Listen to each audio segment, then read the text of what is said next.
just go ahead and introduce yourself and tell us about your journey with dogs. Sure. Loaded question. Um, I'm Julie Swan, and I have the Honest Dog Breeder podcast. And I breed German Shorthairs and Rat Terriers. And basically, I work with breeders all the time now to help them build a breeding business that they love, that's profitable, pays their bills, but also has integrity and sends the dogs home with great families. So that's a big key to me, is to have that whole perfect picture. Um, so yeah, it's been a journey, but I work with hundreds of breeders. So I'm learning all kinds of interesting things about the market and what's shifting and different regions. So yes, ask away. What was it about breeding dogs that really kind of it spoke to you as a passion and now a business? Yeah, it was a fluke. It was a fluke. I had married a redneck from Mississippi, and Hmm. he really wanted a bird dog. And a buddy of ours had two bird dogs, and he was going to breed them together. And then all of a sudden, his life took some changes, and he said, he just ran up to us in the parking lot at work one time, and he goes, "I'm about to move to Missouri, and I'm going to put." He's like, "I'm trying to live in an RV on my son's property, and I'm not doing that with two German Shorthairs. Do you want my stud dog?" And with me not thinking, I was just wanting to do the right thing for my husband. I was like, "Yeah, sure." And he was probably the most difficult dog I've ever had. Right? I almost contemplated getting rid of this dog, but we finally got it figured out. Crate training, all the things, and he was actually his GI was sick, but that played into my life later. But anyway, he was structurally perfect. And a friend came over and she said, "Are you going to breed him?" And I thought, I thought about it. But I don't know anything about dog breeding. She's like, "He's a really, really nice dog." And so I was like, "Oh, okay." So I contacted the original breeder to see if I could get his papers. And he was like, "Yeah, no problem." And he sends me out and he's like, "Come on out and I'll send you." He sent me home with 5 dogs. Like, what a freaking idiot I am. Just I don't recommend that. Okay, just putting that out there. Don't recommend starting with 6 dogs. Okay. And but that was I went from having like 2 dogs to like, you know 7 dogs to um 21 puppies on the ground in 3 months, and that was not the smartest choice I've ever made in my life. But anyways, I don't know, trial by fire maybe. So that's where I got started. And then I just fell in love with the process. I fell in love with that. For me, it's that moment when you hand that little puppy to a little kid and he's like, "We get to keep him." And I'm like, that's why I do it. It's that moment. It's worth all the poop. That's the part. Yeah. So that's how I got started. What have been some challenges and unexpected roadblocks that you faced in your career? Yeah, what really propelled me forward, and I think all breeders go through this at some point in time, is you have something that happens to you and you're like, "Oh my gosh, am I just terrible at this? Do I even deserve to breed anymore?" And for me, that was my second season of breeding. So I had my first puppies in like the fall of 2014. And then in the spring of 2015, I had 24 puppies on the ground. And I lost 8 puppies, and we couldn't figure out what was happening. They would get lethargic. They would start to just dwindle. They'd lose their appetite. They wouldn't drink water. They would start to lose all their resources, get skinny, and then they would die. And it was like, I don't know what's going on. Everybody was like, "Oh, it's parvo." It's not. And I was like, "Oh, it can't be parvo." Like the incubation period would hit everybody together, and it didn't. And finally, I had a dog in Alaska. I was trying to like help them. I'm like, "If this happens, take your dog to the vet immediately. We have no idea what's going on." It was crazy. We finally figured out after 3 miserable weeks of juggling this and working with things that it was Giardia. And if you guys have heard of Montezuma's Revenge, going to Mexico, don't drink the water, it's the same thing. In humans, it's kind of like an uncomfortable thing for your belly for like 3 weeks or 3 days, usually no more than a week. But for dogs at that age, it can take them out. They lose all their resources. So anyways, I went through this whole shift of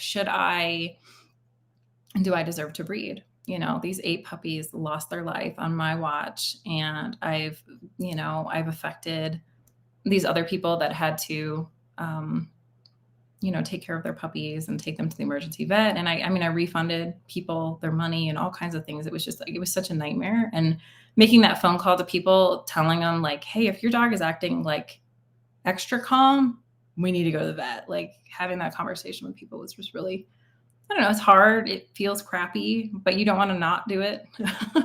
um, so I just, after all that, I really did a hard think on, should I continue breeding? I love this, but am I allowed to do this? Because I suck, apparently.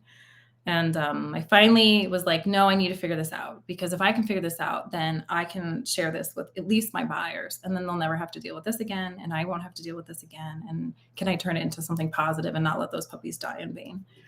And ultimately I figured out Moom, which if you've heard of that, it's a magic oregano oil mix. I know it's a really creative name, but basically using oregano oil to manage Giardia. And Giardia is in almost every single dog kennel. If you've been breeding for a few years, like, hey, good luck, you're going to have it. It's just like everywhere. It's in all the dirt in Arizona. So it's everywhere. And I figured out how to manage it naturally, because I found all the chemicals were wiping the slate of the dog's GI tract. And then 2 weeks later, they were getting sick. And that created a big problem for us. So anyway, that was my origin story. And then, yeah, so that's what got me into doing this. So what would you tell a rookie breeder, what you learned from that experience? What would you tell them how to avoid those sorts of situations, and how to deal with them when it happens? As far as before it happens, like facilities are king. Like that is the answer. Facilities. Generally, if you are hating your life dog breeding, chances are it's a facilities problem. It could be a buyer's problem. I can help you with that too.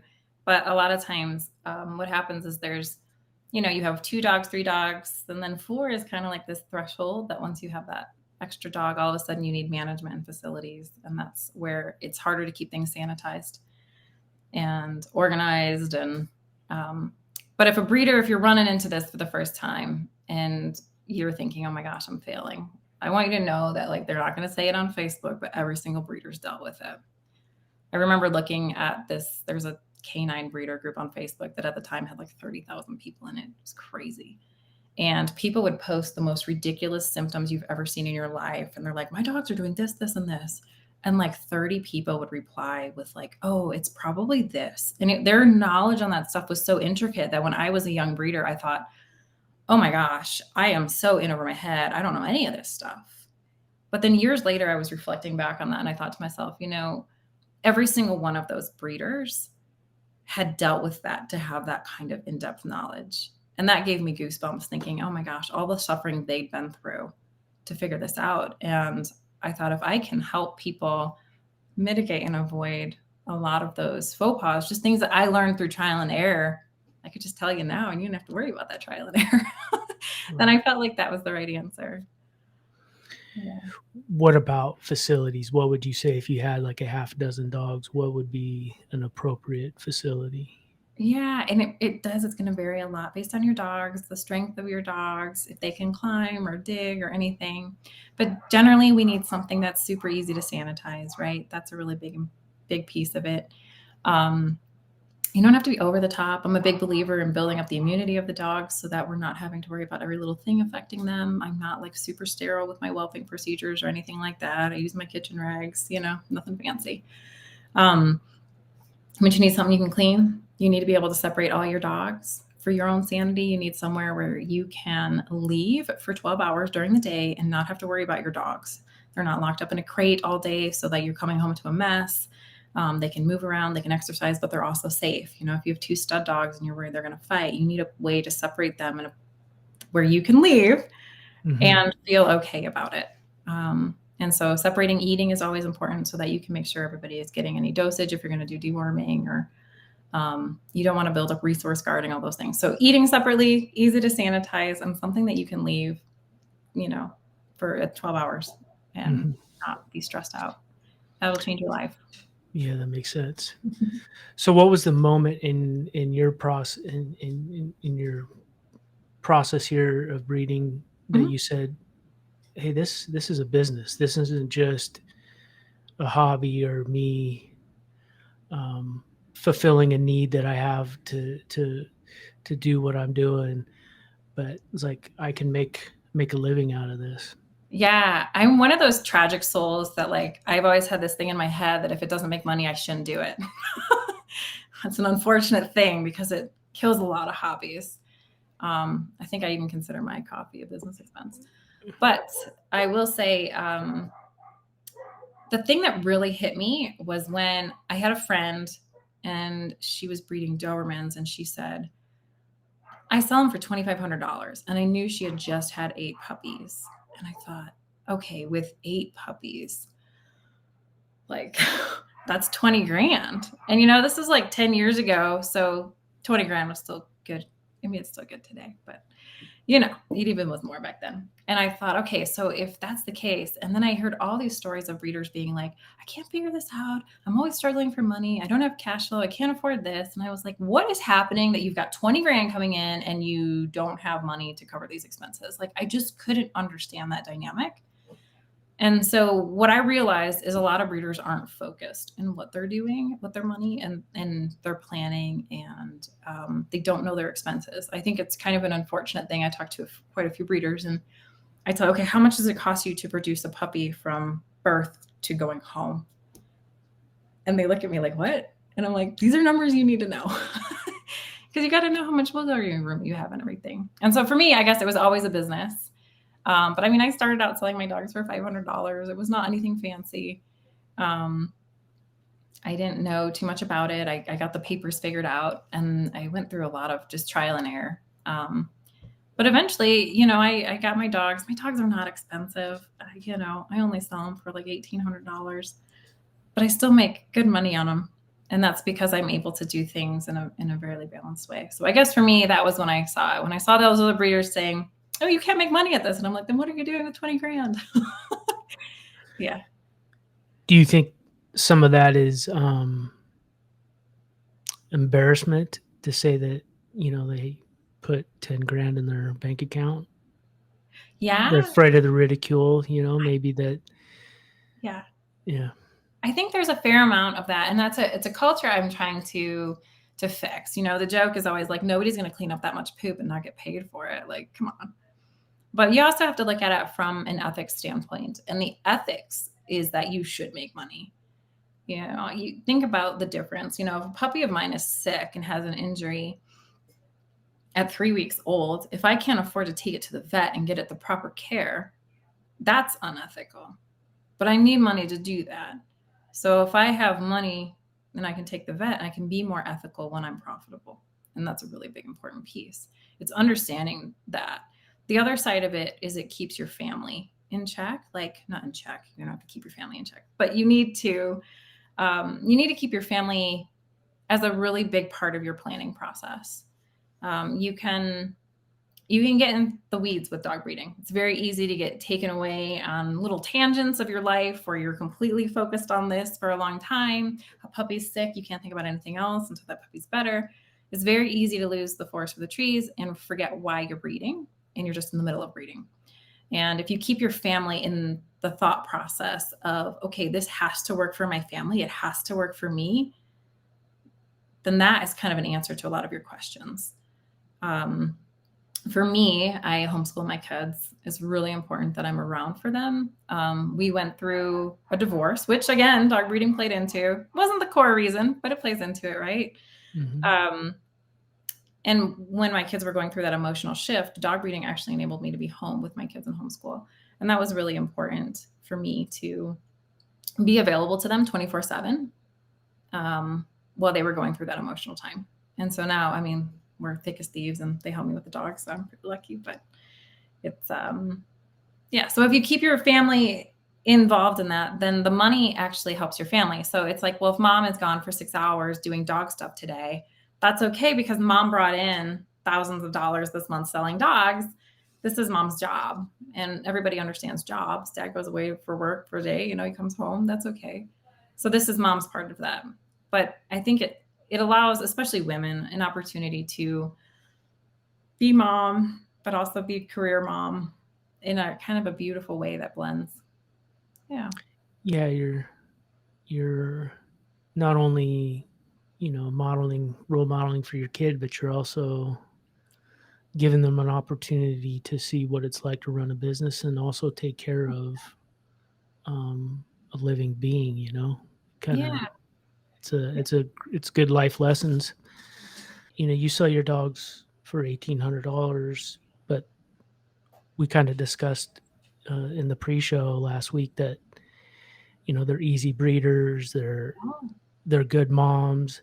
That may not be the case in some of the bully breeds. That it's a little more of an intense couple, 4 or 5 weeks with the mom and the whelping process, and then they're not, a lot of them aren't natural breeders and all that sort of thing. mhm. um, how would you what are some of the things that you would try to convey to the bully breeders to help their program to be more profitable and also ethical?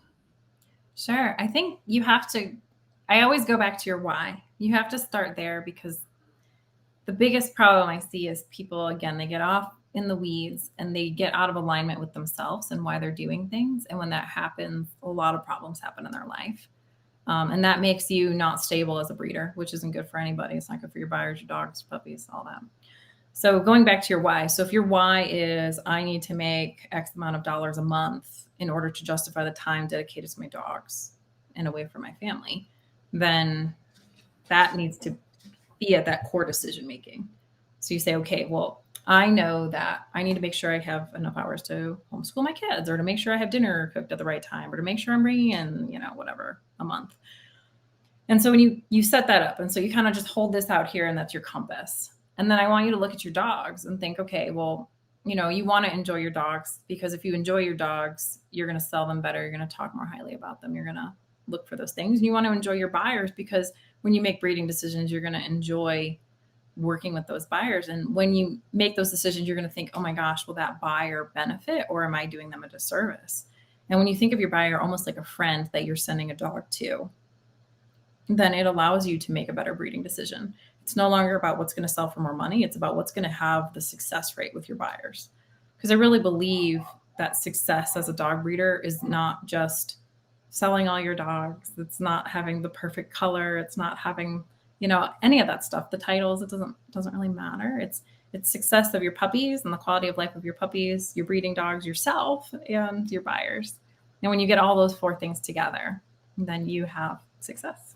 And um, so I guess to answer your question, um, it's hard. So you need to know your numbers. You need to know your why. So if your why is to have this time with your family and you realize that your breeding program is taking so much time, then we need to find a way to facilitate that and make it better. Usually that is facilities. Now, if you're running into margin errors, so first thing I would say is start with your numbers, right? So if you're like, okay, cool. So I'm producing on average 4 puppies from a litter. After everything's said and done, 4 puppies make it home. And, I make 10,000 on that litter, but my expenses are 8,000. Okay, well, we need to look at why our margin is so little. Can we figure it out? Well, is there a better way? And so if you say, well, it costs me this much to do AI, it costs me this much to do a C-section, so on and so forth. Now you can say, okay, well, then what number would I have to make that worth my time, to make it okay for my family?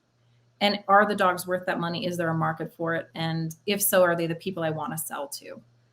Um, for example, if you are selling, I think a lot of times we end up trying to sell to breeders, breeder to breeder, because it makes a lot more money. We got to buy breeding rights and there's all these extra fees. And I'm no problem with you charging more money for breeding rights.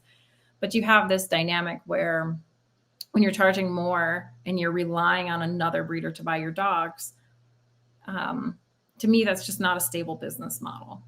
Chances of you selling every dog as a breeding dog and every dog being the quality to be a breeding dog is not right. So let's look at our pet price and build off of our pet price. So the question you have to ask yourself is, if you do your AI or your TCI or you do your your C-section instead of a natural whelping, and then you have to sit there and baby the puppies because the mom doesn't have the mothering ability, you're investing a whole bunch of time and a whole bunch of money. And does that go back to your why? Is that meeting your expectations as a breeder? And I think for a fair amount of people, you'll find that that is more work maybe than it's worth. And so again, we have to ask ourselves, okay, well, what can make this easier? What if instead of breeding this look that is less able to naturally whelp, could we adapt our breeding a little bit to find dogs that are more natural whelpers? I think you had mentioned you have a friend who had been successful in doing that. And um, to me, that's success, because he just saved himself thousands of dollars by having a natural whelper. In your opinion, what is a functional dog? Because I think that encompasses a lot, and that's a question that goes Yeah. through my mind. Well, there's a big that's a big picture. I mean, there's a lot of elements that play into that. I mean, to me, there's a certain element of quality of life that plays into things. For example, um, if I have a dog that has no legs and I have to tote it everywhere and I have to, help it get food and all that stuff, like literally everything, is it fair? Is that quality of life for that dog? And so, you have to ask yourself, is the look beneficial? I don't know if you remember back, but like in the late 90s, there was this huge push that models in magazines were anorexic and they were very unhealthy. And there were all these women striving to look like these models in magazines, and it was causing a lot of eating disorders with girls. What we were doing is we were pushing on the community and the culture that this was the look we should be. And it was very detrimental. If you were to be that skinny, you could never have kids. You didn't have any body fat for resources. You could be sick all the time. I mean, and just the psychological warp of that. And I feel like in a lot of ways, we get off into the weeds sometimes with our designer dogs, and we stop thinking about what's best for the dog, and we're going for this look, for this market, for something almost in a way like Dr. Frankenstein trying to make something that is unheard of. Right. And we want to be cutting through and finding that. But is it fair to the dog? And I think every time you consider a functional dog, you have to ask, is it fair to the dog? If your dog can't be in the heat, okay, well, is that a big deal? Maybe if you live like where I live, yeah, it could be a big deal. But maybe, if you live up in Wisconsin, maybe it's not that big of a deal. Everybody's miserable for 3 weeks in the summer. We all sit inside an AC. Okay, so understanding your market and if the dog can benefit living in that environment is a big piece of it. I think where we go wrong is where we market something that can't live up to its expectations, right? And I think you have a lot of marketing where this dog is perfect. Like I see this, and I can make fun of the doodle world on this a little bit. I love doodle breeders. Don't get it wrong. Like I work with all breeders. I really don't care. But you think, okay, so doodles, they're like this custom solution. Everybody wants this custom solution, right? I want my Netflix algorithm to send me the best videos. I want, the perfect seat covers for my truck. Like everything is custom these days. So if we are pushing for a custom dog that fits in alignment with what the market is asking for, give me the perfect dog for me. I don't know if I want a poodle or a lab. Let me get a labradoodle. I have both, and it's like, it's custom for what my needs are. And I think we market that. And I've seen a lot of breeders go extreme in this and say, these are the perfect service dogs. And it's like, no, that takes training. We can have great temperament and we can set you up for success. But let's not say that it's any more than potential, because it is just potential. And it is not the thing until we turn it into the thing with training. And I think that the same thing goes for marketing, a lot of the bully breeds, they're tough, they're this, or whatever the case is, we're pitching them to be something, but our dogs have to follow through and live up to all of those things. And so if we can make hold the integrity in the marketing so that we're pitching our dogs honestly, my dogs are idiots, right? Bird dogs, they're idiots. They jump on counters, they destroy things. You come home and they'll eat your couch, if they're bored that day. And that's a pain in the butt. But for me to be like, these are the perfect peaches and they'll just sleep on your couch all day, that's a big fat lie. And that is not honest to pitch my dogs like that. I can't in good faith do that to my buyers. That's not right. And so we have to look at that whole thing and give a true picture of what that dog is. And I think in a lot of breeds, just like the anorexic girls as models, that's unhealthy and we wouldn't want that for our daughters. So let's not put that out there and say that that's a standard. Just the same, are our dogs able to eat? Is our underbite so pronounced that the dog struggles to eat? Now, if I have to accommodate my dog or it has to get dental work because it can't eat properly, then to me, that's not a burden I want to place on my buyers. How could I go to my buyer and be like, I've decided to breed this super extra awesome underbite so that you're going to have a difficult time feeding your dog? They would be like, why? You know? And so there's just, that is marketing that makes that look, oh, it's so amazing. Look at how overpronounced it is, for example. Okay, but if we really knew the true story and we were really saying, hey, look, this actually comes with all these complications, I think what would happen is our buyers would actually shift. And the buyers would shift into something that would say, you know, I want a dog that actually can handle all that by itself. And that to me is more important than color. That's more important to me than a certain, stature in the dog or how short the snout is or whatever the case is. Those are the things we need to look at because you want your buyers to be successful. I spoke with a canine neurologist in Chicago. And so a lot of money in Chicago. And he works with Frenchies almost weekly. I mean, he says almost 2 to 3 a week. He says many of the times the dogs are under 10 months of age. And he says 9 times out of 10, they get put down. And that's because the dogs, they have major problems in their spines. And breeders are continuing to breed them, knowing they have these problems, not preparing the buyers. The buyers have no idea. I think Frenchie's still like number 1 or 2 in the country for popularity. And yet we're having all these problems. And it's because we've created this thing from marketing to be amazing, but we forgot the complications that go for the dog.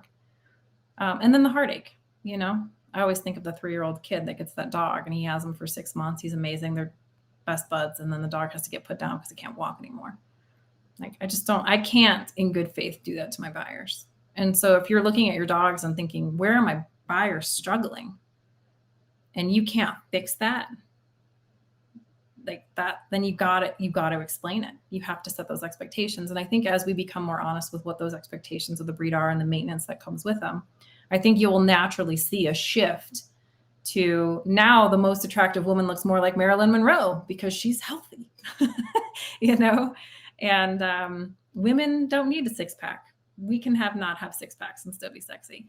And I think that's kind of the shift that'll happen in some of the breeding cultures. As buyers become more educated on what they actually want, then what is healthier will become more attractive. Does that make sense? No, absolutely. I think it's a really big piece. I will say it is not the whole story. You really need, breeding is so dynamic. We can't encompass it in just a couple tests. So we have health testing. And so I think it's available to you. And so if it's available to you, it's like, I don't know, it's like having a free cheat sheet, like just use it. It's there. And so should we know our dogs? Yes. Are there certain things that are unacceptable? I think so. If I have a dog that by 6 years old will be unable to walk properly because of the pain and hip dysplasia, that's probably not okay. Like that to me that's kind of a deal breaker. Now, if you're struggling with hips, for example, then I would recommend you use the pen hip, system. They use measurements. They do 3 different x-rays. It's a little bit more expensive, but again, it's less than the cost of a dog. So do that. They will measure gaps. They actually pull the legs together and they measure the gap between the head of the femur and the pelvis, and they can see that joint. And in beagles, which had hip dysplasia issues for a while, they were able to breed out hip dysplasia in about 8 generations using the scores of parents and properly matching them together. And they have all that information on their website. It's very easy to do. So for example, if you have hip dysplasia issues in your dogs, then to me, it's something we have science, we have support, we have all kinds of things and knowledge. And it's just a matter of checking the boxes and following the steps and you can breed it out. Totally makes sense to me. Do it. Does it mean that if you have a dog that gets like good hips and they're not great hips, do we kill them up from our program? No, I don't know that you need to pull them from your program, but we should be very conscious to breed them to a dog with better hips. Always, always, always. So those are the things to me that are the key. Because one thing we often do with health testing is like, oh no, this dog's a carrier of this gene. We just pull them from the program. But that dog might have had the perfect temperament, might have had the perfect drive, and other things that would play into it that would make that dog an amazing dog for your program when bred to the right counterpart. And so that is the art a little bit that comes into it. And so the science, to me, it's almost like, think of like dating somebody, right? Like nobody's going to be perfect, and you don't want someone just like you. So there's going to be places you're going to benefit. That's for sure. Right? Yeah, definitely not like me. So if we can meet somebody and we find that they are mostly a good match and they will mostly contribute positively to this breeding pair, if you will, then those are the things we want to look at. Again, going back to health testing and the fact that we can test for colors has put in over, I don't know, to me, it's made it more important than maybe it is. And I think we also push in marketing. I think one of the things I talk to a lot of breeders about is they'll come up to me and we'll be like, okay, cool. So how are you different? Yep. There's a million lab breeders out here. What are you doing different? There's a million, of this. And a lot of times, especially in the ones that have multiple colors, they say, I'm going to be the Merle breeder. And I'm like, ooh, are you? Because what happens is when you get known for something that is a trait, you are forced to retain that trait, even if it's at a disservice to your buyers. I'll give you like an example on a GSP breeder that I talked to, and I won't put any names out there. I was looking for a new stud dog. I pour over the internet looking at dog porn for hours trying to find a new dog all the time when I need a new stud dog. I'm very picky, obviously. So anyways, I'm going, and a lot of times I just pick a state where I want to go on a trip, and I will go there and I will just look for dog breeders in that area to see if I can find German Shorthair. So anyway, I happened to be in state and I was vacationing, and I was like, hey, could I stop by? And the guy's like, yeah, come on down. The guy had a beautiful setup, beautiful facility. I mean, the way he had set it up, he was in like a snowy climate, and the way he had set up like things to close off for the wind and then open it up in the summer and the drain. I mean, like well thought out. He was raising birds for his kennel for training and everything. He would train dogs, all this stuff. And so he takes out his best stud dog to show me. And the dog's 7 years old. He's running around. The dog is on point. He knows his stuff. He is like retrieving birds, pointing them out, all the things. Everything you want to do with this dog, he's doing it. And that dog had been titled. I think he had 2 or 3 national titles. He was quite the stud. And I'm looking around and I'm watching him. And every time I'm watching him turn, that dog, whenever he put his weight on one front leg, his elbow would swing out. And it was really... it looked weird. It didn't look right. And I thought, that's kind of odd. And I started noticing it in every other younger dog that was around, this elbow swinging issue. And so, I'm looking for a breeding dog. It's kind of an important thing for me. And I asked him, I said, hey, are his elbows okay? And he said, oh yeah, he's good now. He's had 3 elbow surgeries. And I'm like, he's 7 years old. That's crazy. And that right there was at least $10,000 in surgeries back then. Now, I will say in GSPs, we didn't test for elbows until later on, past when I met this guy. So this wasn't a required health testing. But when your dog goes into surgery to fix a problem, we should consider that in our breeding program. That should be something to think about. This dog had sired for him over 30 litters. GSPs average 8 to 12 puppies. So let's just say he had 6 in every litter. That's 180 puppies that dog had sired that have a high propensity for having bad elbows.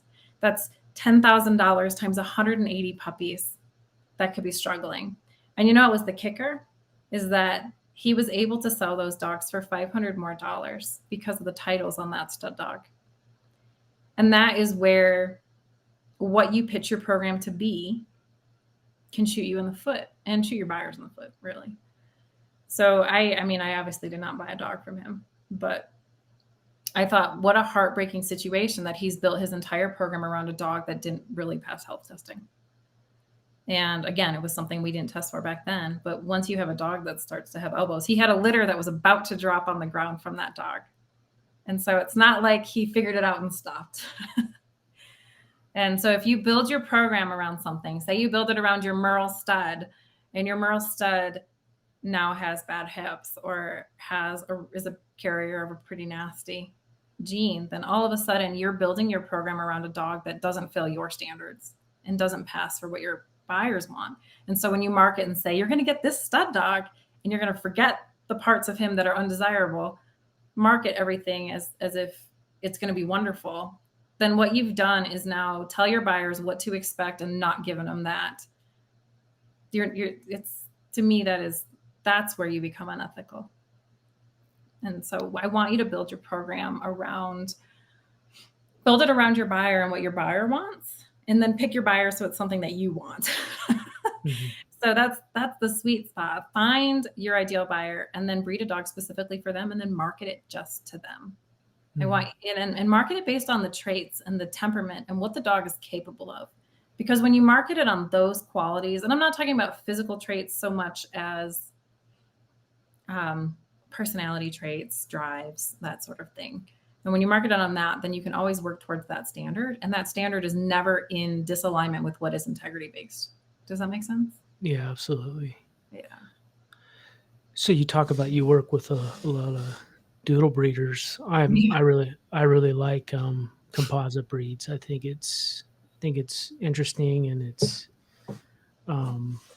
it could help certain breeds, and there's been some really cool outcross programs that people can research about. But what are some of the barriers that the doodle breeders have, like say in marketing?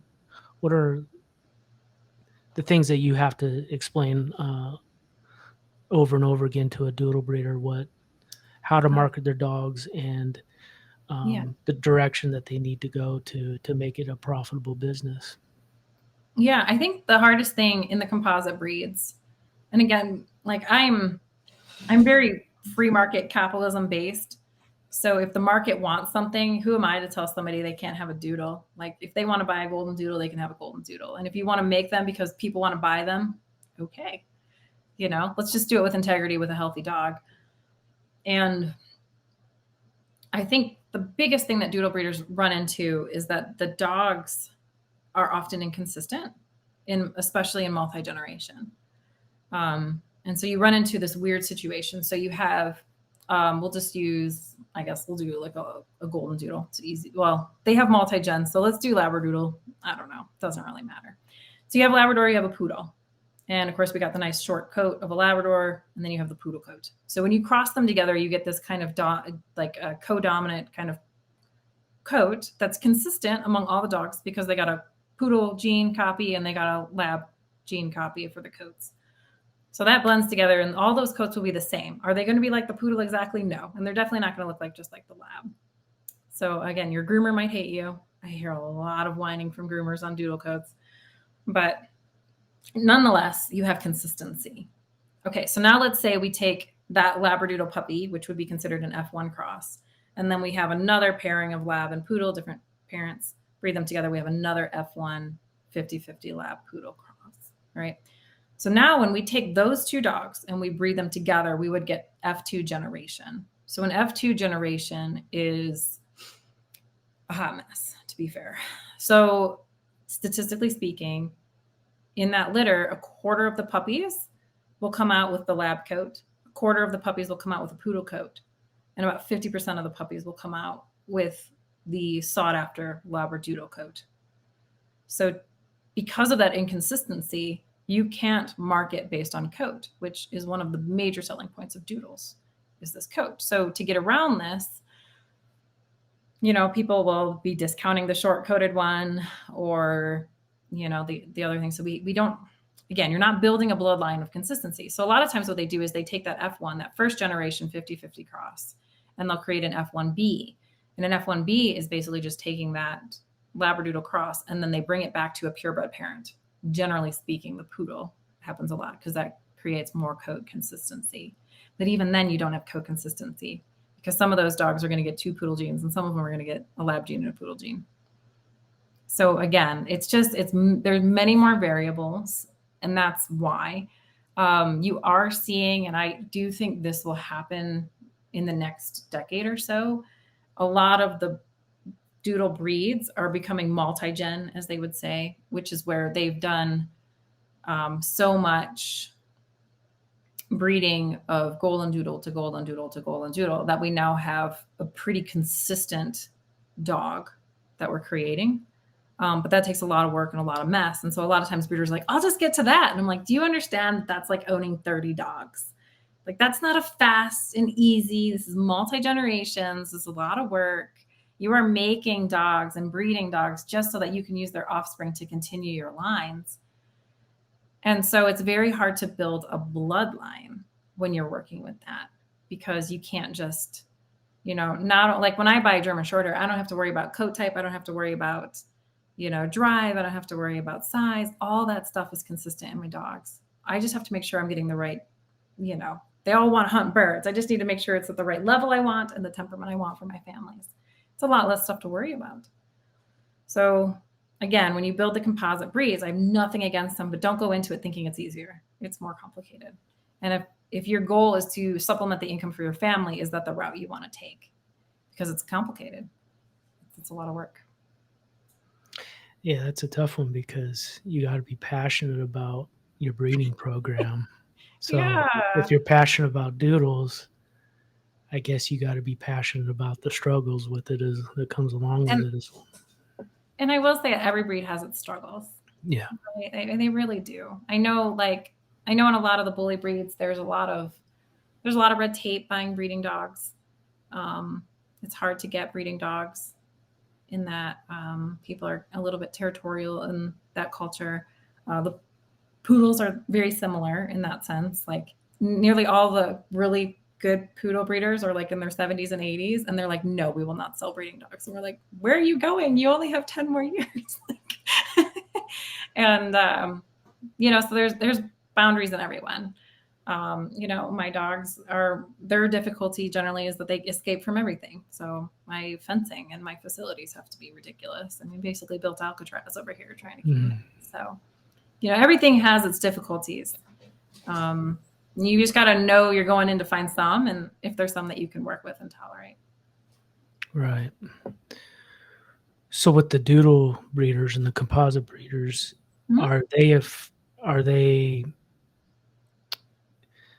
do they fear line breeding and inbreeding and stuff like that to really lock in what they're looking for, or is it just because I know a lot of composite breeds, especially like say in Old English Bulldogs,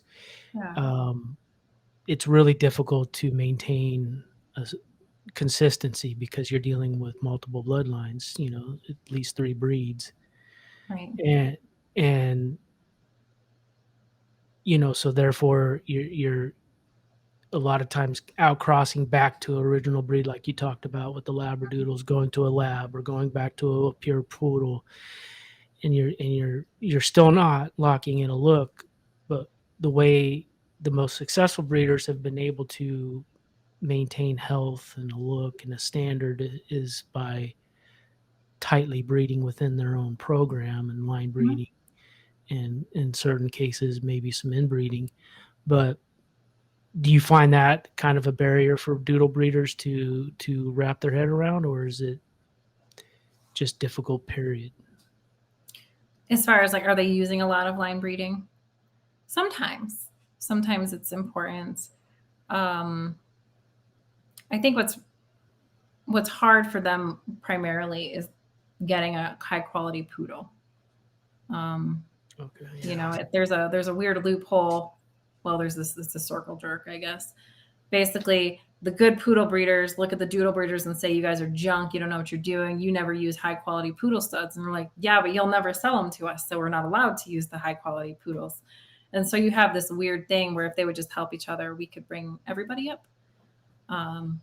And so I don't understand that part of it. I don't understand how if I sell a dog to someone and what they use that dog for, as long as they're taking care of the dog. And I'm telling you, the doodle breeders, they do the health testing, and they do a lot more than most people because they're doing it for 2 breeds. It's not uncommon for a doodle breeder to have 8 or 9 different tests for their dogs just because of the nature of it. So I mean, they're doing their due diligence. So I don't know. They've been using a little bit of line breeding. It's harder.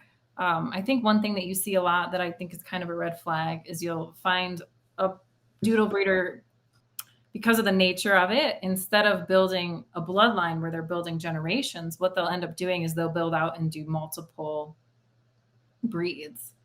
So they'll buy one poodle stud, and then they'll buy a Bernese mountain dog, and then they'll buy a lab, and then they'll buy a golden, and now they have all three doodle breeds.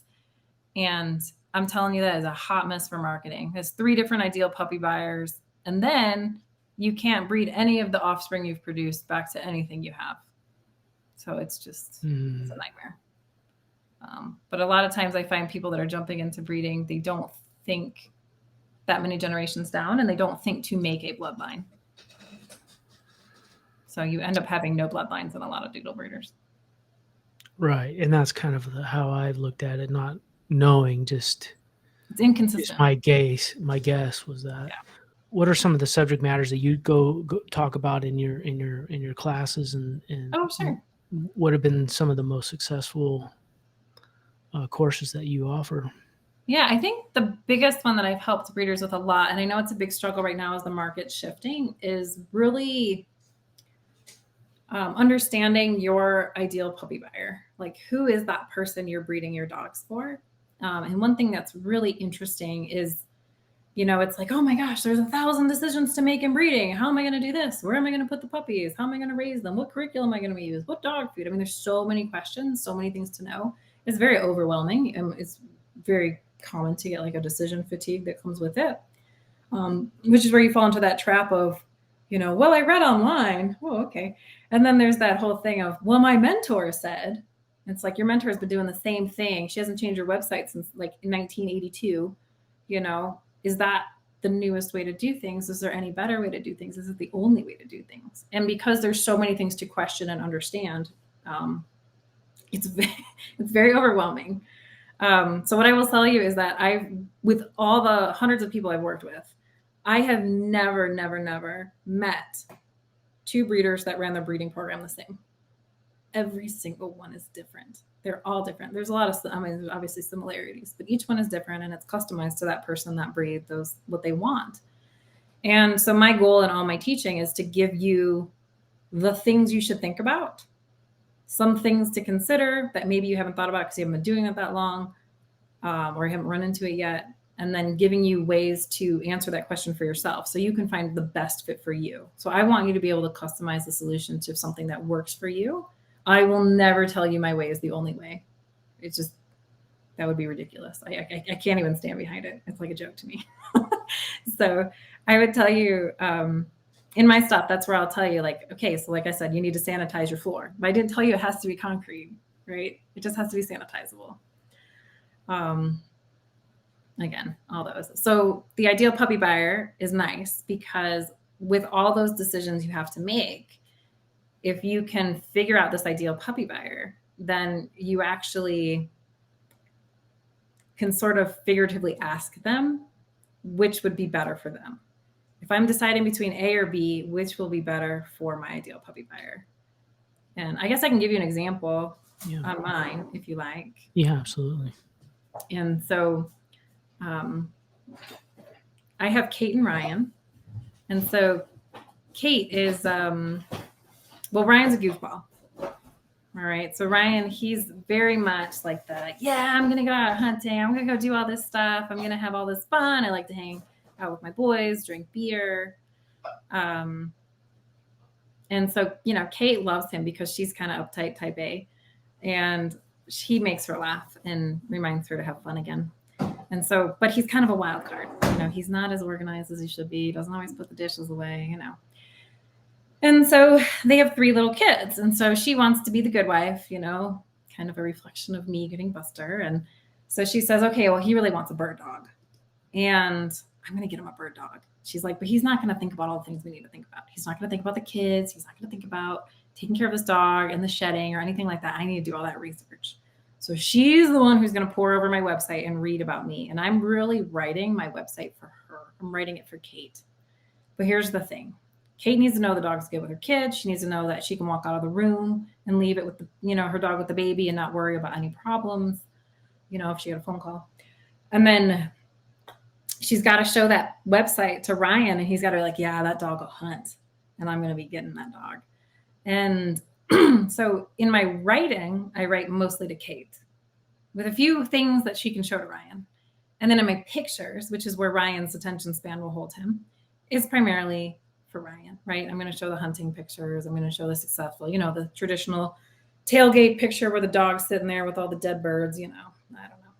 So that needs to be on my website. And so I need to put that whole range of what my dogs are on that site into my marketing. So you can see already it's very easy to know what my marketing needs to be because I know who Kate and Ryan are. Now, Kate and Ryan don't exist. I just made them up. They're just a story in my head. But I can kind of ask them questions. I know them well enough to ask them things. And I know that with their 3 little kids under 8, they think they hunt, but really they're going to go out like 3 or 4 times a year. And that dog just needs to retrieve the bird to make him look really cool in front of his friends. So really strong natural retrieving ability. Okay, got that, check. That's a key in my breeding program. So once you know your ideal puppy buyer and hone them in, now you can separate yourself from everyone else because you're breeding just for those people. So everything you do speaks to them. So you need to figure out what makes you different. And that's a big one that I teach about is what makes you different. Why are you any different than any other German Shorthair breeder or any other in your breeds? And then from there, make all your breeding decisions for those people. And it's easy. And then now when I tell stories, I can tell stories that will specifically speak to Kate and Ryan. And hopefully those same stories should push away the people that aren't going to be a good fit for my dogs. That's a key. Yeah. And how important is the technical side of the business? You kind of talk about a little bit about budget and oh yeah, and money that has to go out and where it goes and what you need and how you budget for that, and how important is just running a typical business relate to dog breeding? I think it's really helpful. I think the biggest pain in the butt for breeders is that we are wearing all these hats, right? We're the accountant, we're the marketer, we're the breeder and whelper, we're the facility puppy cleaner, the pressure washer, the support call, customer service. I mean, it's like a zillion hats. Sometimes we're the flight nanny. There you go. There's so many things that go into it that we have to know, that we have to be an expert on, but that's really exhausting. And so part of my goal in teaching is to help people give like boundaries for that. So for example, in the budgeting world, and you guys might think I'm crazy, but for me, I really think the cost of all your puppies, so like in accounting, they call it the cost of goods sold or COGS. So basically, if you were to make widgets, the amount of money it costs to make one widget. And that's going to be the materials that go into it, the labor that goes into it, and then any advertising you need to sell it usually can be put into that a little bit. So for us, it's what it costs to produce, whelp, and raise a puppy and sell it. Those things really need to go into your COGS. And I think that should be 20% or less of your puppy price. So if you have $2,000 dogs, it should be under $400. And if you have purebred dogs, I recommend you do the papers. So I pay for registration with that. I pay for microchips with that. I do my own vaccines, and so, but what doesn't go into that is your whelping box. That's a one-time purchase kind of thing, or, but bedding, for example, for litter box trading, that would go into it. That's part of your cost of goods. Things that wouldn't go into it is the dog food that you use for all your dogs. And so I just like to have all those numbers. So for me, I like to be able to, I want to see 20% or less on your cost to produce a puppy. And so what happens is if you have, say you have a litter and now you pay $4,000 for your stud fee, and then you go and you get, the AI, we'll just say it's even cheap AI, it's only like $250. And then you have, a C-section. Okay, well, that's $2,500. So now what are we in it? Like $7,000 into this litter at this point in time. And so if we only get 5 puppies, they've got to be worth enough money to eat that $7,000. And so then what that does is that increases your price. And when you increase your price, now you have to ask yourself, am I pushing myself out of the market with my ideal puppy buyer? Did they see the value in my dogs? So if I have to bring my dogs up to, let's say $5,000 to make my numbers work, will my buyers perceive me as being worth the $5,000? Are my puppies worth $5,000 to them? Can I express why they're worth that money? Or, for me, if I was trying to sell my German Shorters for $5,000, they're like, Julie, that's really cute that you have that email series that helps us get ready, but not worth $3,000. That's what they would say to me. So I would wash my market out. And a lot of times I think breeders come at it from it cost me this much money. I have to make this much money on this. I have to sell them for this. But we forget the market side of it, which is it worth that value? Can they get a dog that's 25% cheaper? Will they perceive you to be 25% worth more with what you're producing? And, God forbid you have your mom who doesn't have good mothering ability and all of a sudden she crushes one of those puppies. Well, you just lost 20% of your revenue on that litter. And so can we mitigate these issues, and how much you can mitigate those issues and keep your margin open? That's really the key. I really feel like dog breeding should be like less than 20 hours a week of work, including all your cleaning and maintenance and dealing with buyers. And you should have at least 80% profit margin on your puppies. It's really where I feel you should be. And that's profit margin before you do overhead. But even overhead shouldn't be much. I think my overhead is probably, it's 50% of one puppy a month. So to cover I need to sell 6 dogs a year to cover my overhead for the year.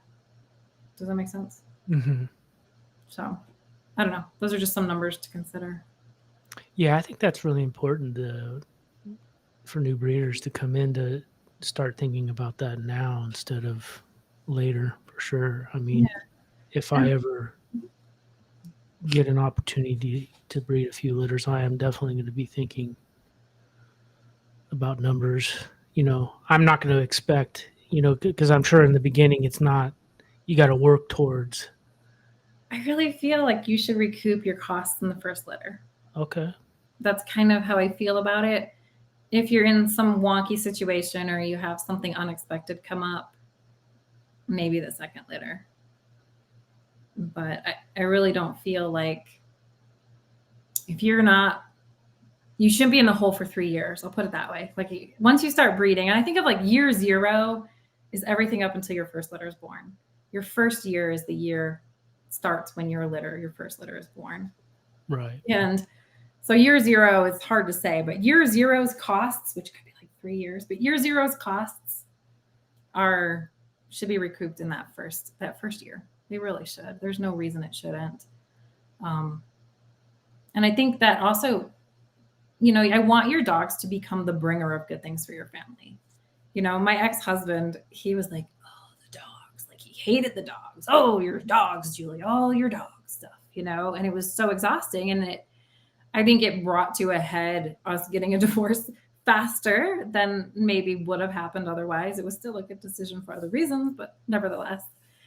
Whereas now the dogs are the bringer of good things for me. They facilitate, paying bills for me. They facilitate me having my big, ridiculous truck because I'm short and I need a big truck.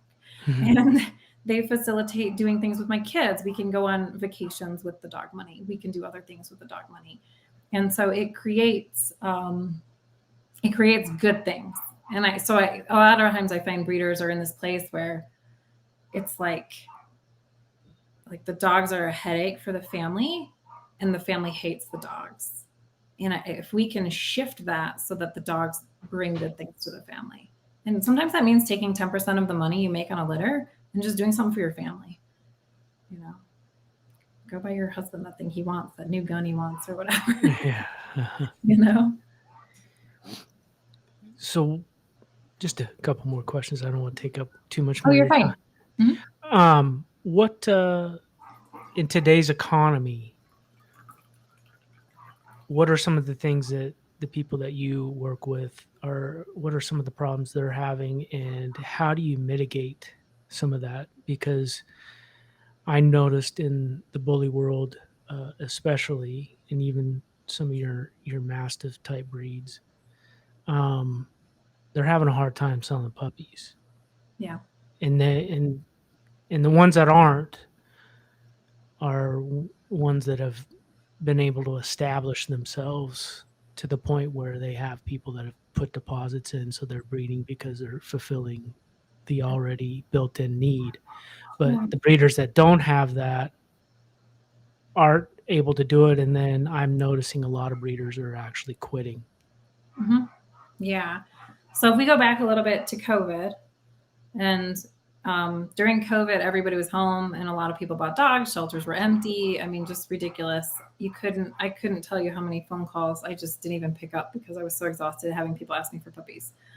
And um, so there was a huge surge in demand. So supply increased to meet it. And then a lot of people bought dogs that shouldn't have bought dogs and they put them back. So they either came back to breeders, hopefully, or they went to shelters, unfortunately.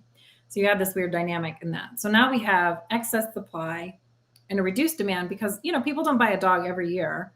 You got to wait a couple years. So we saw this surge where a lot of people's needs were met. A lot of new breeders came to the scene. It was easy to sell dogs. And now you're seeing that as that demand is decreasing and the supply is still high, of course, what does that tell us in the economy? That it's going to lower price. And of course, that's real scary if your margins are terrible, because if your margins are terrible and 70% of your puppy needs to cover your costs, then losing 40%, you've lost all your money. You're in a hole. So what I'm thinking is a lot of breeders who are not as focused and who got into breeding because it was easy money will get out of breeding in the next few years. I think that's a pretty obvious one to me, for one. What I am seeing is you are no longer going to be able to be like, hey, I have puppies, and they'll sell. You actually have to target market a little bit more. You have to build a little bit more of a network, like those more seasoned breeders that have people. I noticed like right now I'm selling about half my litters to previous buyers. Benefits me because I have previous buyers. If you don't have previous buyers, it's a little bit harder. You're gonna have to do more work. I'm seeing at least a decrease in 20% in prices pretty much across the board.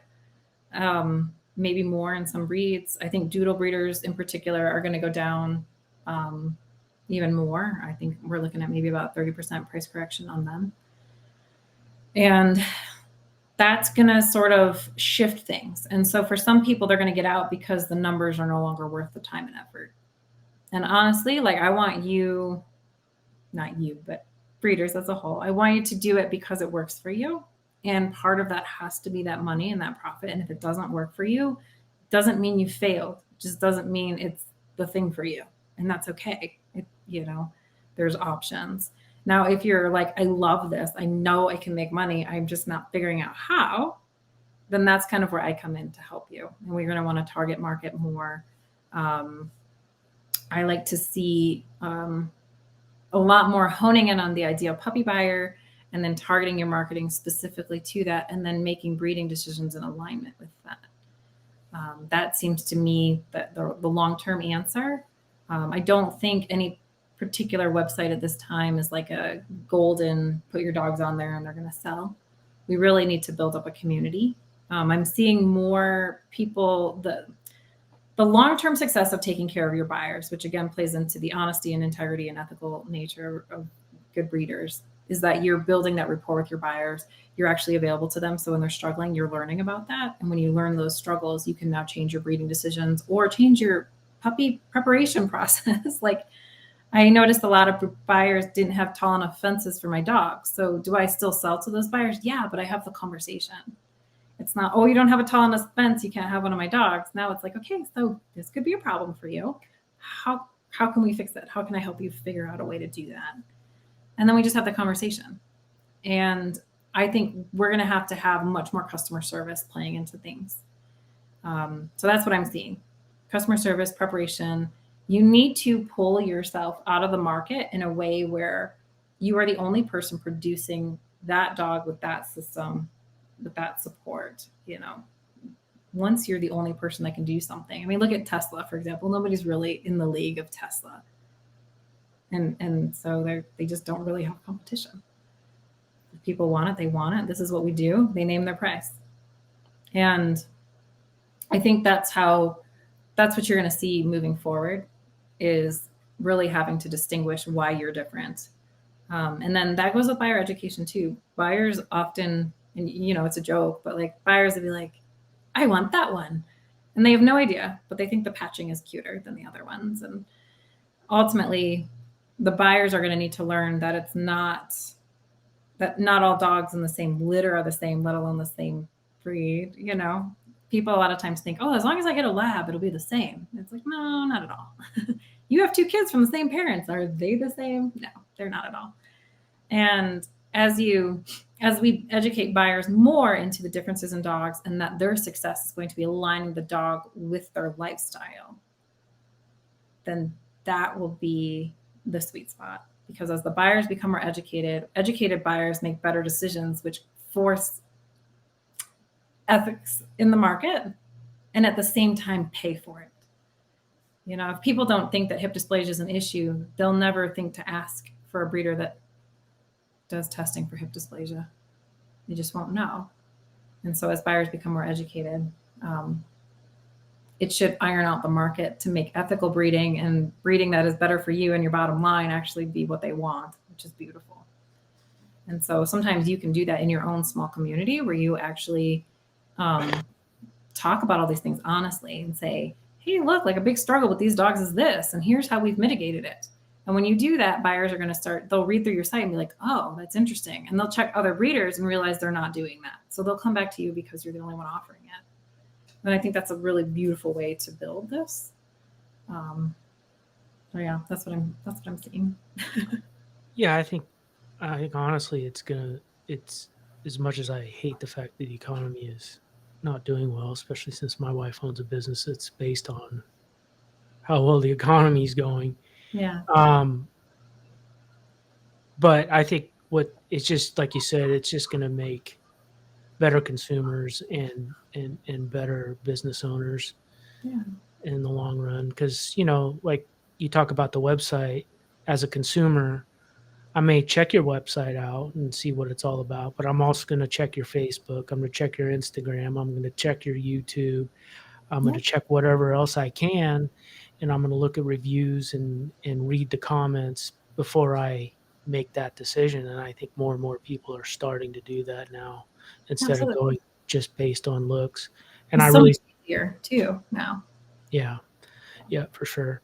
What are some of the things that you would tell a new breeder as far as starting a program? When is it do you have a program? So it's based on, so what I'm trying to say is it's based on females. Yeah.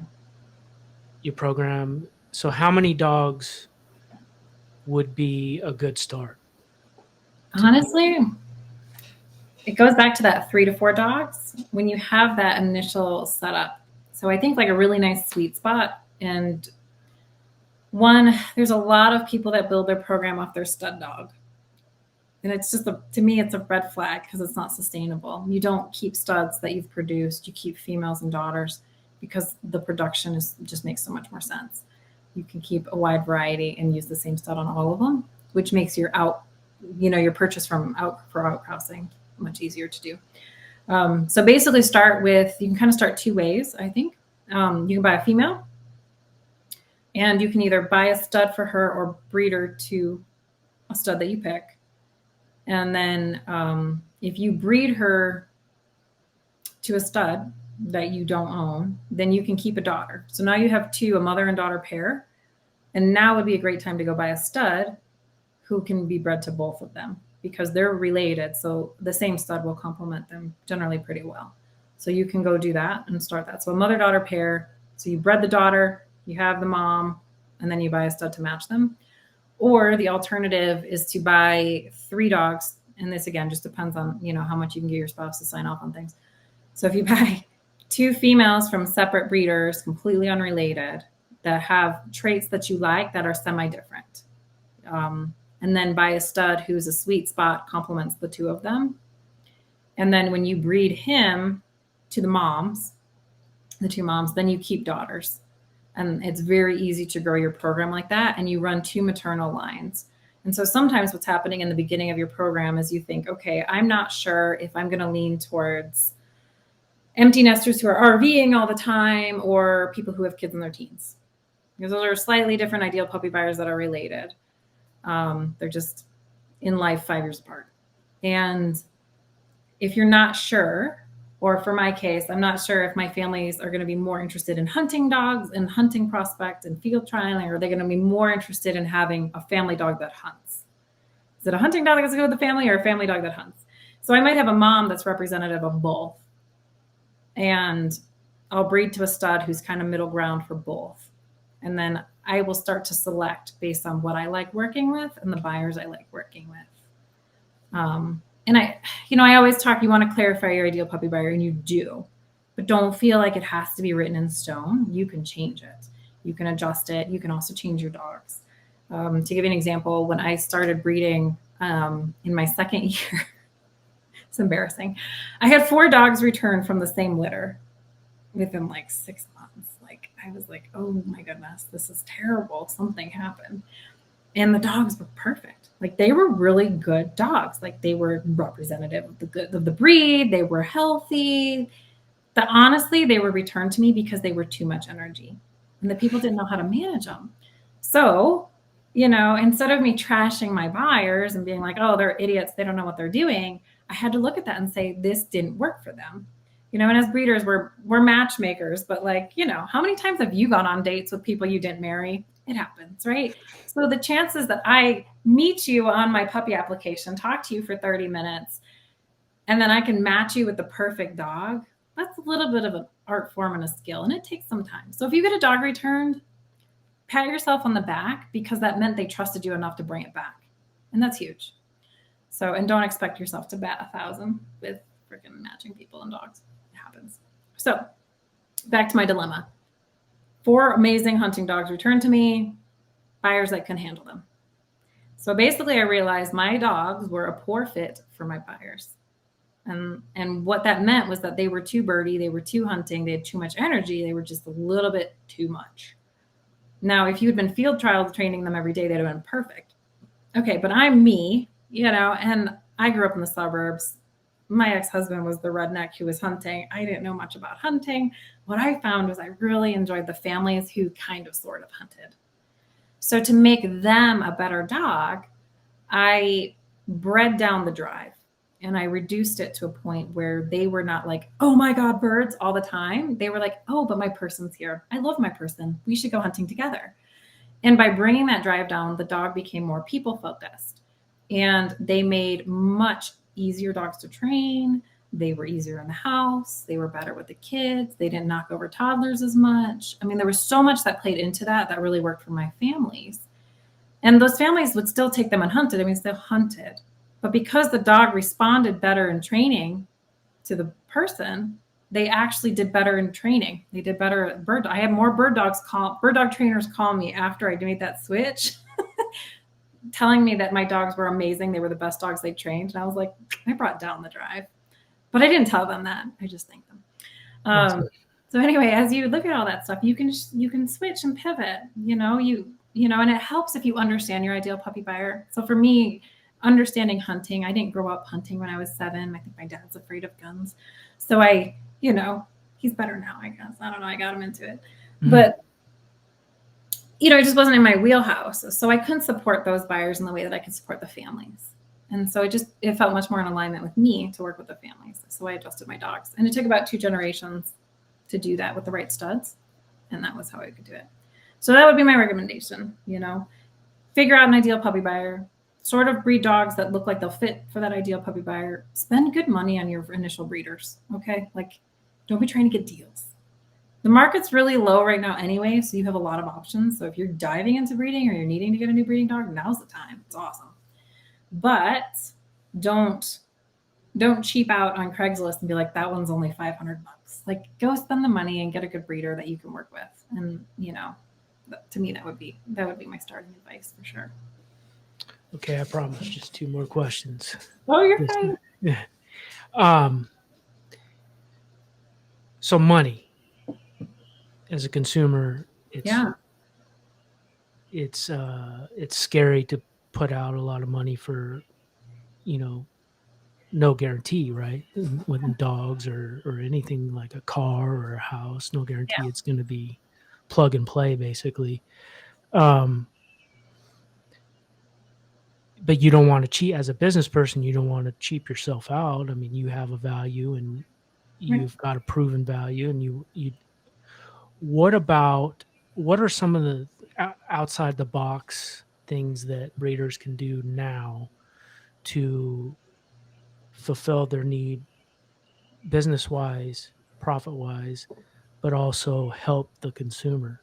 And what I'm getting at is like, what about financing? Something on those lines. Has that ever been a thing in with any breeders that you know of? Because I know in the bully world, you know, $3,500 is a lot. Mhm. 5,000 is a lot for a French bulldog, Yeah. and then on top of that, you're going to be paying higher vet bills because you're going to be dealing with certain issues, Right. and you got Right. to stay on top of those things. Um, to me, that's just I won't do it. I mean, Yeah. it would have to be a unicorn at this point for me to spend $5,000 on a puppy, but Sure. even $2,500.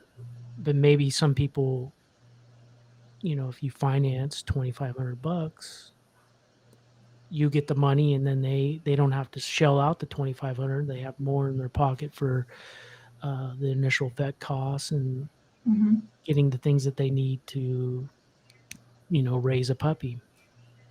Has that been something that anybody's thought about in your world? I think it's something that like I would definitely consider it with previous buyers. I don't think I would advertise it on social media, and I don't think I would do it as a standard practice. Much like I don't accept checks for the final payment unless it's a previous buyer. you Yeah, know, no, definitely. No, I wouldn't do it either. But I yeah, was thinking, I, like, I think, you can go through a yeah. bank or whatever. You know what I mean? Instead of, Oh, there are some financing options. I have heard of that Mhm. where people will, um, I don't know, like the shop now, pay later things, Mhm.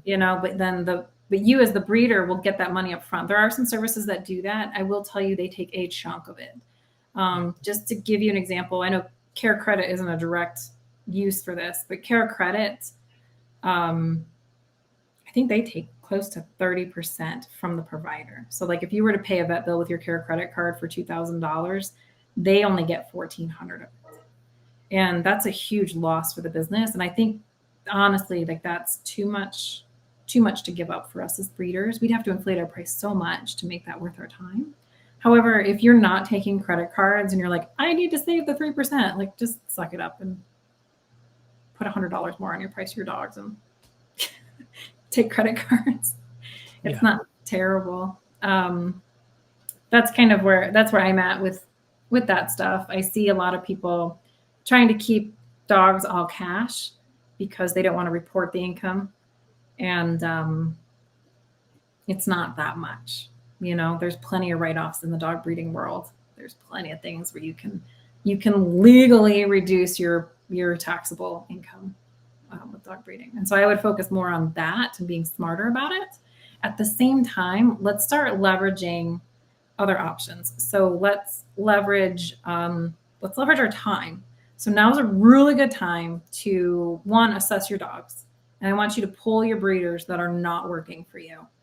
Um, if you are like hesitant when you go to talk about a breeding dog pair because all that comes in your head is all the problems buyers have called you about with that breeding pair, the puppies from it, maybe it's time to retire her. Maybe it's time to retire that stud. Let's look at really producing the best, because here's the thing. I can tell you, I can guarantee my dog's hips for 17 years if you want, because I'm never going to have hip problems on my dogs. It's not going to happen. And so I can add that value to my package, which makes my dogs essentially be perceived from worth more money, because they are, but it doesn't cost me anything else to provide that. Can I sit down, like in the Dog Breeder Society, one of my master classes talks about 16 emails you can send to your buyers to prepare them for they're getting their puppy. And they're generic, and I highlight in blue everything that you should change that's specific to your breed. And you can send that out. Well, now for what essentially is an hour or two of your work, you can create an email series that prepares your buyers. So now you're going to set expectations with them, give them resources that make them streamline that process. And now your customer service is amazing. It actually takes you less time. So now, again, your dogs are worth more money, or maybe they're retaining their price instead of dropping it. And your buyers are happier, and that leads you more referrals. So right now I see this push to over support and provide for our buyers as the way to kind of get through this market. And also that plays into the dogs you're selecting. Right. Don't be afraid to be really hard on who's in your program anymore. Yep, that makes sense. So why rat terriers? Oh my I God, love rat terriers, by the they're so way. cute. I just like, those are the dogs I wish I knew about earlier. I don't even know if I'd have gotten into German short hairs, but they're hilarious. They're everything. They're like, they have the heart of like an 80-pound dog in like 20 pounds. And I just love that. I think they're so great. And I'm like a terrible groomer, absolutely terrible groomer. Like if it doesn't work with Dawn dish soap, I'm not capable of it. So all my dogs are dish soap capable. And that's it. So I can wash them in 5 seconds with Dawn dish soap and I'm happy to go. And but they're just loves, man. They sit with me, they hang out, they want to be with you, but they're not clingy. Like they don't freak out when you're gone. They're just like, oh, whatever, she'll be back later. And I love that balance of them. They're just such confident dogs and athletic. And we have a lot of coyotes out here and they get taken a lot. And owls pick up little chihuahuas here. So I wanted a smaller dog that would be able to handle not getting eaten by coyotes. So that was the sweet spot. Mm-hmm. Yeah, they're tough enough to do it. That's for sure. But they have so much heart. I know. Yeah. But I tell you, it was so funny my first few litters because I've been so used to the short hairs. The short hairs are loud, like they're as puppies, they're kind of loud. The rat terriers are a lot more calm, like from a perspective of like they don't need to be vocal as much and that kind of thing. But I tell you, when they do the puppy wrestling, oh yeah, that looks like they're out for blood. They'll bite you and they're like really getting into it. And I'm like, oh man, like you're almost like I run in there so many times, like, oh, they're trying to kill each other. And no, they're just puppies playing. They just play like in a different level than the GSPs when they play. The GSPs, they're kind of butts. They bite each other's ears and drag them around. But rat terriers, man, sometimes they're on the throats. And I'm like, oh, okay. Yeah. But they are just playing. And oh my gosh, do they potty train in the litter box 3 times as fast as my GSPs? Love them. Yeah. I really genuinely wanted to cross the two. That's why I had bought the rat terriers. When I found the breed, I wanted to make a service dog that did better in an apartment that had the temperament of a GSP. And so I needed a dog that was easy to maintain, the short hair, had the similar structure, and would work for that, bringing the size down. Because I had a veteran Marine that worked for me back in the day when I had my gun shop, and his dog, I give him a GSP puppy he fell in love with, and she would wake him up from night terrors. He would have them all the time. He lost his best friend when he was 19 years old, standing next to him, and it just plagued him. And she would wake him up. She'd pound on his chest without any training. She'd actually just get right in there and wake him up from all that horrific stuff, and probably saved his life.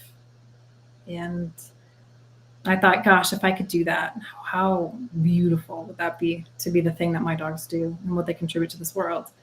And I thought, but the GSPs are nut jobs, and you think of veterans dealing with bad PTSD or trauma, like they don't generally have stable jobs. They don't generally have a nice big backyard with big fencing. They might have an apartment or they might be having a roommate. And so I needed something that could handle that. Mm-hmm. And that's where the rat terriers really added to it. So that's how I found them. And then I ended up never crossing them. Go figure. Yeah. That's awesome. Yeah, it's funny.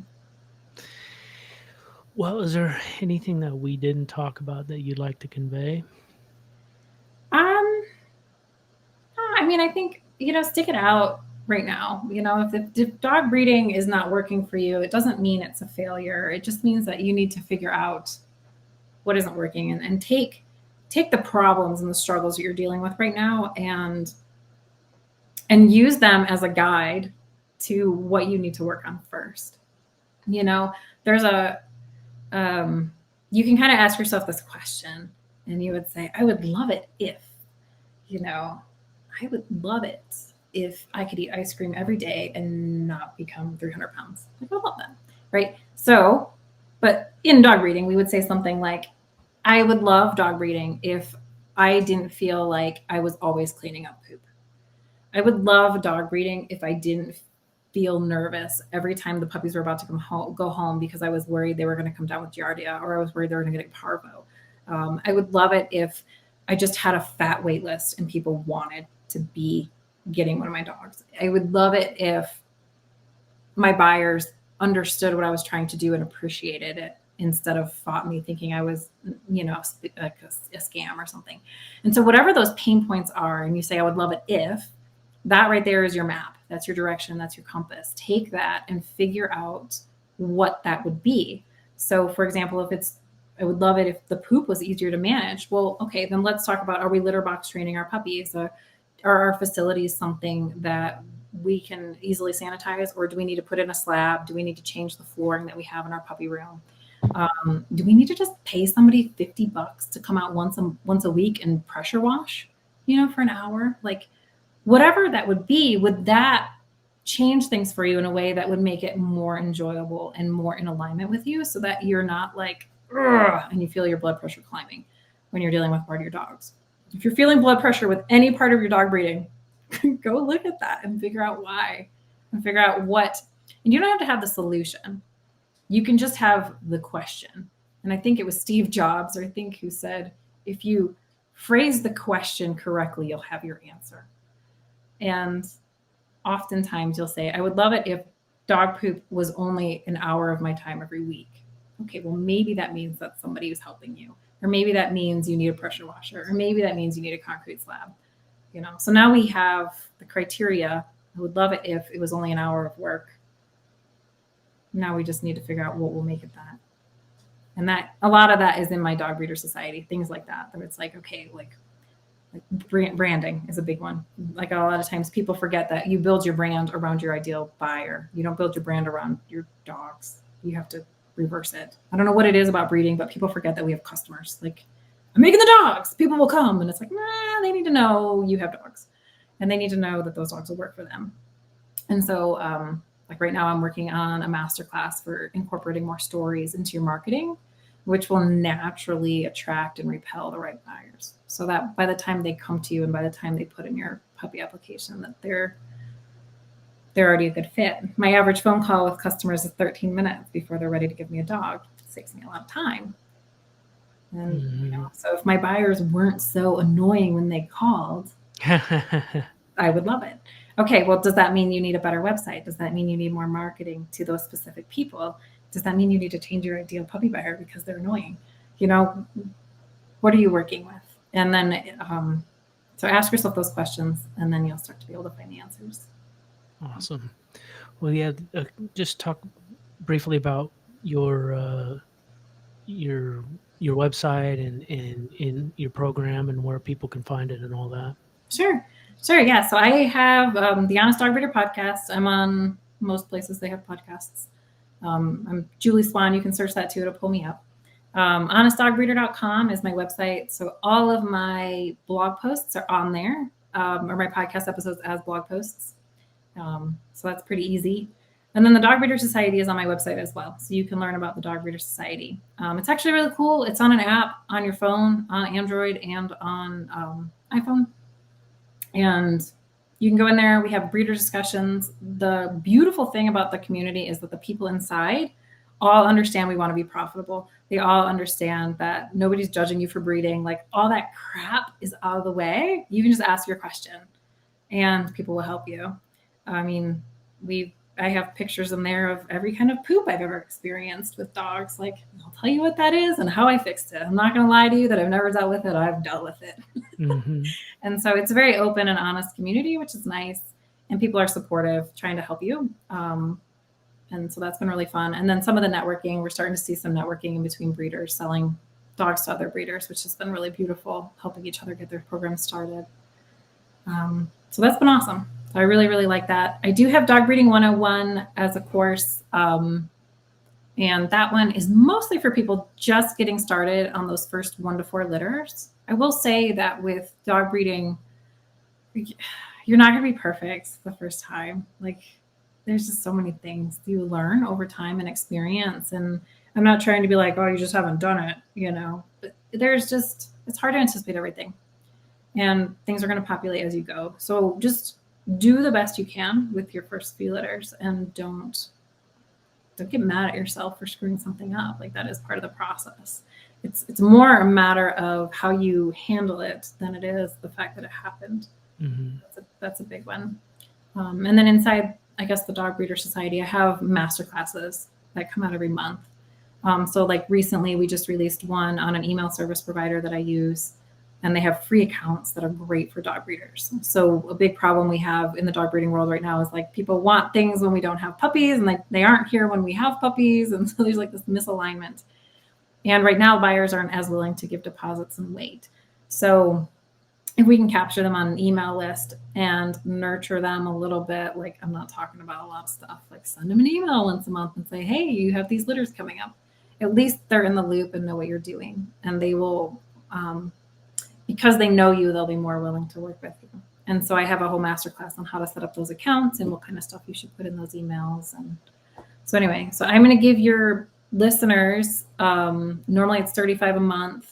So I was going to do $26 a month for 6 months if they want to join. And I'll use the code Bulldog Social. Awesome. Get you that. Yeah. I really appreciate that. Yeah. Sure. I hope, especially, I just hope people will take advantage of that. I think it's really important, and not only, to learn, but also to build a community. I think that's really a healthy thing. Sure. I agree. All right. Well, I appreciate your time, and thought it's been really interesting, and I hope that maybe in the near future we can do a part 2, especially since I'll probably get questions from people. Yeah, absolutely. Have them ask the questions. I love that. Put me in the hot seat. Awesome. Don't throw any pie though, okay? Yeah. I'm going to end the stream now, but just hold on for 1 sec. Okay.